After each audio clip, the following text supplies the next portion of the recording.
Сейчас по-быстренькому еще одно видео заварганим по поводу замков, наших замков на дверях, то есть его электрической части. Ну, я снимал вчера это видео или позавчера, получилось несколько кусков и как-то мне не понравилось, я не стал их загружать, как собирая, там ерунда получилась, в общем. В общем, суть в чем? Вот наш центральный вот этот с водительской стороны, разницы нет с любой стороны, где у нас вот эти закрывашки, вот смотрите, раз, два,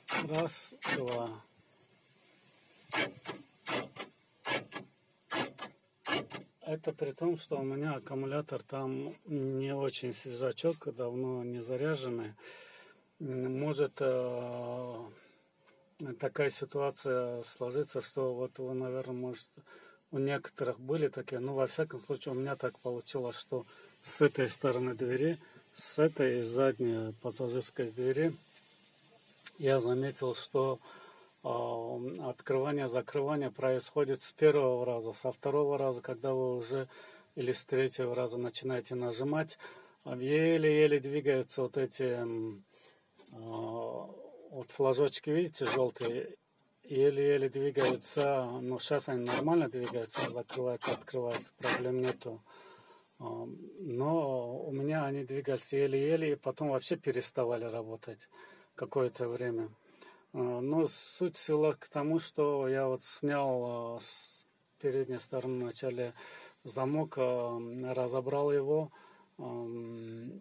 Я объясняю, как я делал, в принципе, как оно должно быть. И посмотреть, в чем же причина, почему так плохо реагируют электрозамки. Обычные вот эти, разного типа, да, у нас ничего похожего к этому. Вот эти работают жестко, раз, без всяких проблем. Но наши немножко мудрено сделанные вот электромоторчики, вот эти, они встроены внутри замков. И там компоновка, в общем, такая удачная, нормальная, ничего плохого не скажу, очень хорошо сделано, надежно, очень такие мощные пластиковые шестеренки, вообще без никакого износа. И, в общем, суть обнаружилась в том, что вот, смотрите, вот на примере вот этих моторчиков я разобрал один моторчик, примерно вот такой же у нас там моторчик стоит. Я разобрал один вот такой моторчик, думал, вот возьму вот такой моторчик, всуну туда, и все заработает. Но немножко не так оказалось. Там, во-первых, вот здесь спереди, вот где вот здесь отверстие, например, там резьба у нас стоит, и она закручена именно в это отверстие на резьбу. Вот здесь резьбы нету. Плюс достаточно плотненько сидят вот эти шестеренки бронзовые. У нас диаметр шестеренки и чуть-чуть фигурка не та, другая. Не подходят они. И самое основное было в том, что вот эта задняя часть вообще у нас устроена по-другому. Вот здесь, смотрите, если здесь, так видно, наверное, не будет на телефон, просто устроено, вот припаянные проводочки прямо к щеткодержателям. Все, нету никаких промежуточных там цепей. Напрямую раз, два и все готово. У нас немножко по-другому. Там я забыл одну штучку взять с этого моторчика, который я разбирал на этих моторчиках. Суть в том, что у нас там в моторчиках, вот где щеточный узел, сделано совсем по-другому. Здесь там находятся вот эти щеткодержатели, они не приходят, как бы сказать, у них замыкание происходит через какую-то пластиночку, такая пластиночка там стоит вот с этой стороны, с металлическими, значит, такими боковинками. И вот замыкание происходит посредством этой пластинки. А сама одна клемма, вот, которая идет на щетку, Она сделана по принципу термовыключателя утюга, например, да, или чайника любого, что при каком-то воздействии, допустим, или увеличении тока, или еще чего, я не знаю, он какое-то время, ну, разгибается сам по себе температурно. Вот это колено его меняет конфигурацию, и происходит разрыв цепи. Ну, скорее всего, это усталость материала. В общем, ну, миллион лет машинки тоже, соответственно, и моторчиком.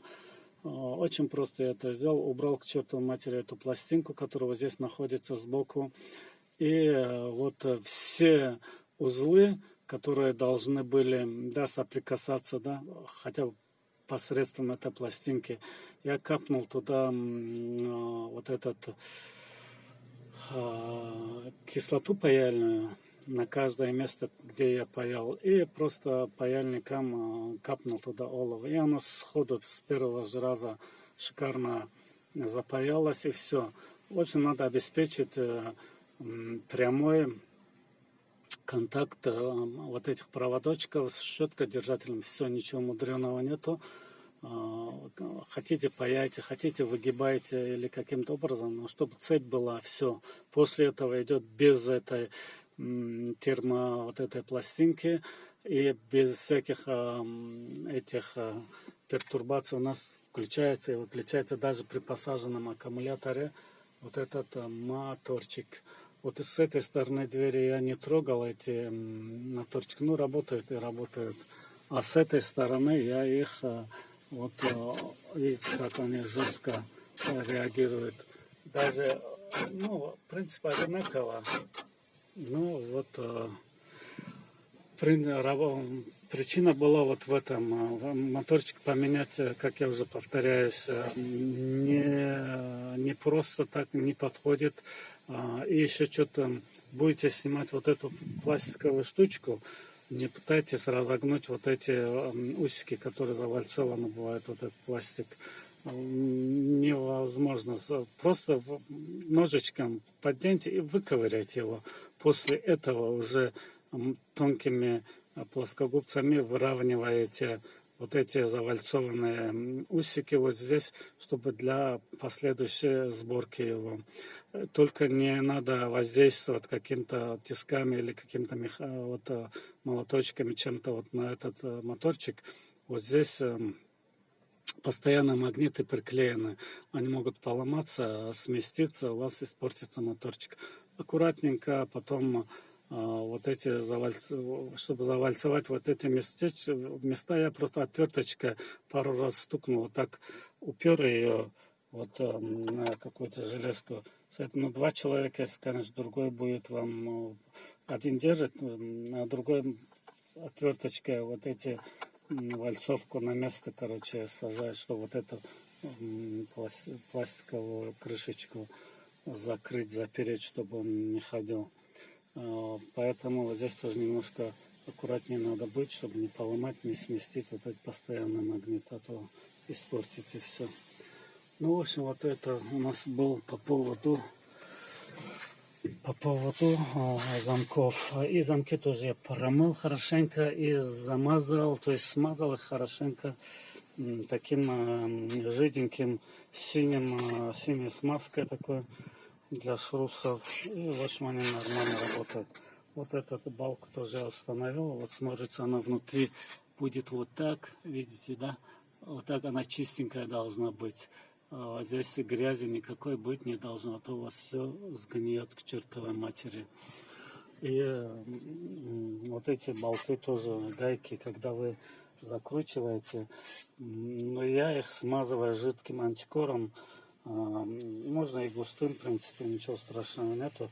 Просто если краской мазать, потом откручивать проблематично. Они все равно заржавеют от краски, но откручивать будет намного хуже, чем вот как бы с этим антикором. Антикор просто высохнет, и его достаточно будет побрызгать ВДшкой, он размягчится и откручивается достаточно легко гайки.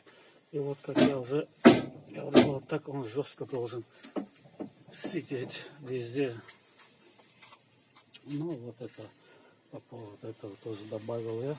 В общем, все. Это было по поводу ремонта замков у нас. Ну, достаточно, по-моему, подробно объяснил.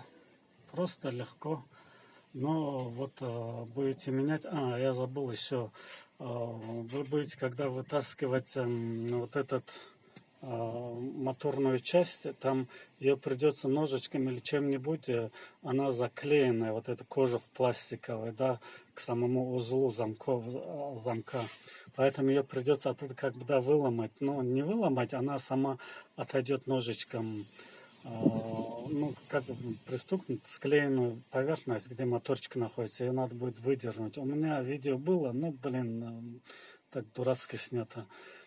А потом обратно, когда заклеиваете, просто собрали его все вместе паяльником в нескольких местах, делаете вот такие припайки, вот где у нас идет шов сборочный, где, ну, типа таз, вот это бывает. И вот это место, где вы паяльником как бы приклеили его, можно еще капнуть момент клея. Я всегда так делаю. Вот секундный клей китайский. И сверху присыпаете немножко вот этим порошком пищевой соды. И он мгновенно каменеет и жестко прихватывает корпус моторчика к общему корпусу вот этого замка. Ну, как-то так. В общем, ну, все нормально получается. Ладно, всем удачи.